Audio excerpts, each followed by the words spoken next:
আজকে অ্যাওয়ার্ডটা আমার কাছে ভেরি স্পেশাল, কারণ লাল শাড়ি এবং লাল শাড়ির প্রযোজক হিসেবে অ্যাওয়ার্ডটা পেয়েছি। This is the first time প্রযোজক হিসেবে অ্যাওয়ার্ড পেয়েছি, অথবা শিল্পী হিসেবে অনেক পেয়েছি। তো সেই জায়গা থেকে খুবই ভালো লাগছে। যারা আমাকে মনোনয়ন করেছে লাল শাড়ির প্রযোজক হিসেবে, তাদেরকে ধন্যবাদ জানাই, তাদের টিমকে ধন্যবাদ জানাই, এবং অবশ্যই স্পেশাল ধন্যবাদ জানাই আমার পাশে আছে শিল্পা কুসরাত। ও আমাকে অনেক অনেক বেশি সাপোর্ট করেছে।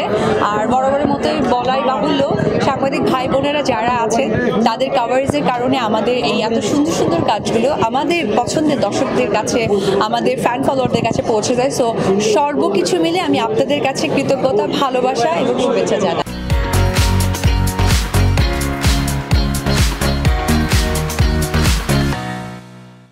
Thank you.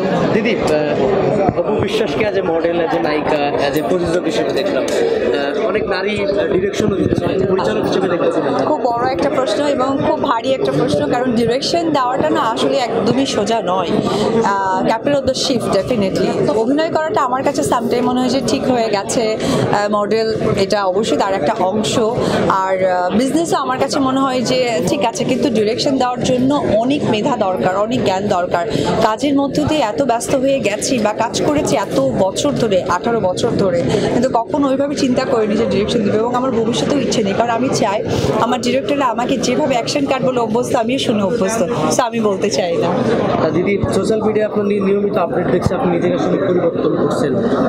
সেই পরিবর্তনের ধারা থেকে কবে আসলে নতুন কাজে দেখবো আপনাকে? আচ্ছা, এটা খুব ভালো একটা প্রশ্ন।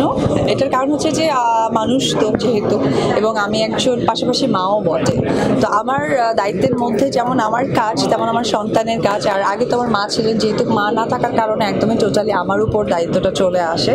তো সেই জায়গা থেকে একটু সময় লেগে যাচ্ছে, আর আশা করি ভেরি সুন দেখতে পারবেন। আর গোছাচ্ছি সিনেমা নিয়ে, এই কারণে বলতে চাই না। আমি চাই যে সিনেমার প্রোগ্রামে আমি আপনাদের সকলকে আবার দেখতে চাই। নতুন বছরে আসলে চমক কি? ওয়েট করতে হবে। Thank you. মানে কোনো পরিকল্পনা আছে কিনা? ধরেন একটা বছরে তো আসলে থাকে না, ওই জন্যই বলছি ওয়েট করতে হবে। আর আমি আপনাদের সাথে বারবার দেখা করতে চাই, বা বারবার আপনাদের ক্যামেরা মুখে মুখে হতে চাই, বারবার নতুন আপডেট দিতে চাই। সেদিন আবার নতুন বছরের পরিকল্পনা বলবো। Thank you.